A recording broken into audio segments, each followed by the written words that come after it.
Il est certainement l'un des personnages marquants de l'histoire contemporaine de l'Afrique, tant par son engagement que par sa détermination à défendre son peuple et le continent noir en général. Arrivé à la tête de la Haute-Volta à la suite d'un putsch perpétré par son copain et un groupe d'officiers, il va inspirer une révolution qui va définitivement changer le visage de ce territoire sahélien brûlé par le soleil. Une révolution qui va perturber l'ordre international établi comme lorsqu'il invite les nations africaines à ne plus payer leurs dettes auprès de la Banque mondiale et du Fonds monétaire international. Ou encore lorsqu'il apostrophe le président français François Mitterrand en lui reprochant d'avoir reçu le chef de l'État sud-africain Peter Botha qu'il traite de raciste. Thomas Sankara dérange. Et la révolution sankarienne séduit de nombreux jeunes par son dynamisme et ses idées progressistes. Mais en interne, le climat est de plus en plus tendu en cette année 1987. Entre les chefs de la révolution, le torchon brûle. Thomas Sankara se sent de plus en plus isolé. Je me retrouve un peu comme un cycliste qui grimpe une pente raide, qui a à gauche, à droite des précipices. Il est obligé de pédaler, de continuer de pédaler, sinon il tombe. Alors, pour rester moi-même et pour me sentir moi-même, je suis obligé de continuer dans cette lancée-là. Vous vous sentez isolé en Afrique? Mal compris en tout cas. Mal compris, mal aimé? Mal aimé.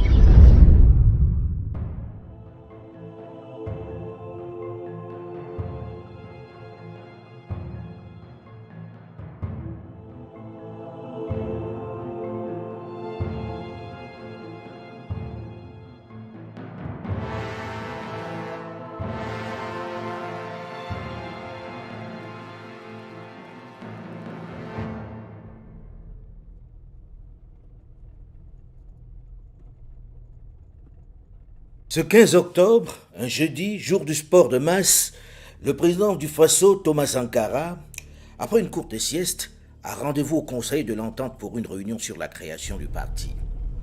Il compte se rendre ensuite au sport. C'est pourquoi il est en t-shirt blanc et pantalon de jogging rouge lorsqu'il s'installe près du chauffeur, côté passager, à l'avant de la Peugeot 205 qui lui sert de véhicule présidentiel ce jour-là.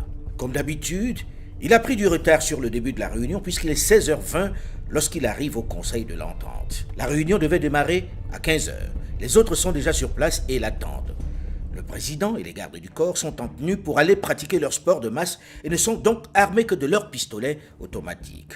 La 205, suivi par 4 de ses gardes du corps, arrive devant la cour attenant la réunion du Conseil de l'Entente.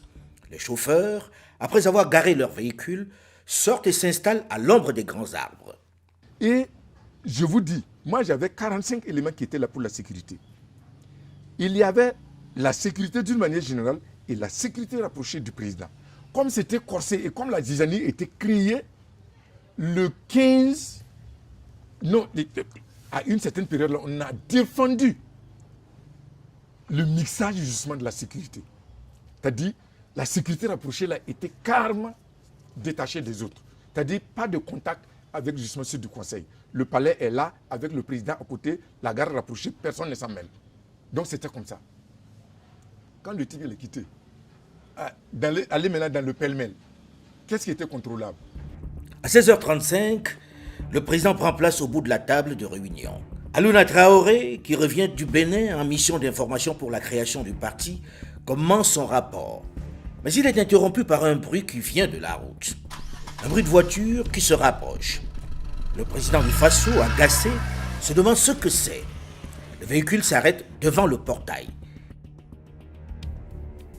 Et aussitôt, c'est le vacarme des tirs de Kalachnikov. Les balles nous sont tombées dessus comme une pluie. Quand vous êtes dans une maison en tôle et quand il commence à pleuvoir, c'est warrrr. C'est exactement ce que nous avions. Les chauffeurs et les gardes du corps qui attendaient sont les premières victimes. Les gardes qui veillaient dans le couloir, ceux qui, comme les chauffeurs, étaient restés dehors, ainsi qu'un motard de la gendarmerie, Soré Patanema, arrivé par hasard pour apporter du courrier au siège du Conseil national de la Révolution, sont froidement exécutés par le commando. À l'intérieur, les 7 hommes se sont couchés au sol, se protégeant derrière les fauteuils. Sankara est le seul armé. Il a sur la table son pistolet automatique. De l'extérieur, quelqu'un crie « Sortez, sortez !» Le président du Faso se lève et ordonne à tous ses conseillers. Restez, restez, c'est moi qu'ils veulent. Il quitte la salle des réunions les bras en l'air. Alouna Traoré est dans la salle et le voit partir. On a été assaillis et le PF est resté à l'intérieur. Il dit que c'est de lui qu'on avait besoin. Il est sorti les mains en l'air. Et puis la suite. Thomas Sankara a à peine franchi la porte qui est en face de 2 militaires. L'un marque un moment d'hésitation, mais l'autre tire sur lui à bout portant. Thomas Sankara s'effondre. Un des assaillants fait sortir les collaborateurs du président. « Dehors, dehors, sortez !»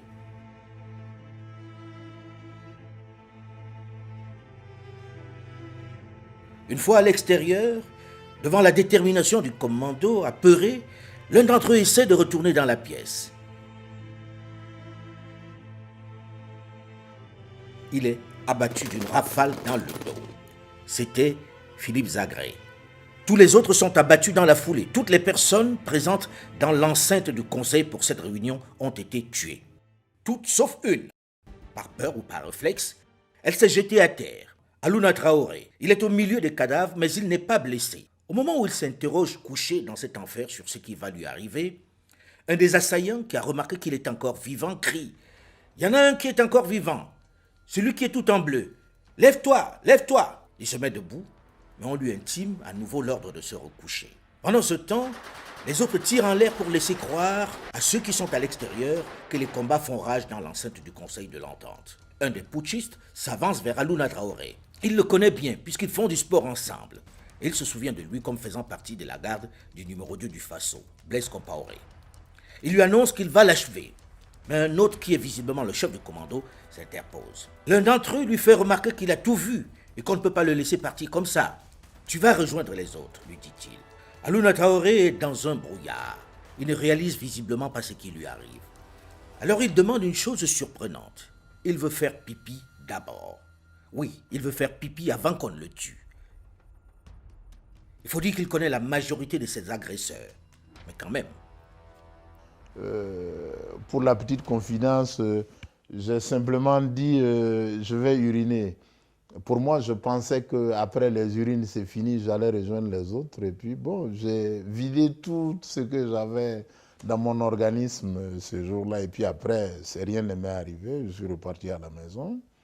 Mais j'avoue que je revenais de loin quand même. Après, au lieu de le tuer, on le fait monter à l'étage où il rejoint les autres qui n'avaient pas assisté à la tuerie et étaient retenus dans une pièce au-dessus. On ne savait pas que la violence avait atteint un tel niveau. À ce niveau-là, je pense que ceux qui venaient avaient... Leur mission était arrêtée. On ne négocie pas dans ce cas-là. Bon, vraiment, c'est fort, c'est fort. Quelques instants après être monté à l'étage supérieur, où il a eu le temps de se débarrasser un peu du sang qui l'avait éclaboussé, lorsqu'il risque un regard par la fenêtre, au moment où il entend des voitures manœuvrer pour quitter le Conseil de l'Entente, il voit que les 13 cadavres ont disparu et que la cour du drame est en train d'être nettoyée à coups de grands jets d'eau. Il est le seul survivant de ce massacre. C'est un devoir pour nous d'arranger sa tombe, de respecter sa mémoire. Vous avez des regrets? D'avoir perdu un ami, bien sûr. Et un regret aussi qu'à un moment de sa vie, il ait pensé à nous liquider. C'est dommage. Ouais, c'est dommage.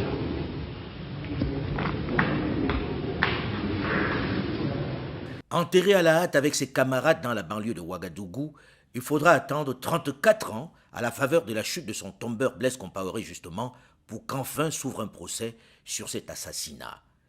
Mais même mort, il a continué d'inspirer pendant toutes ces décennies et pour longtemps encore des générations d'Africains.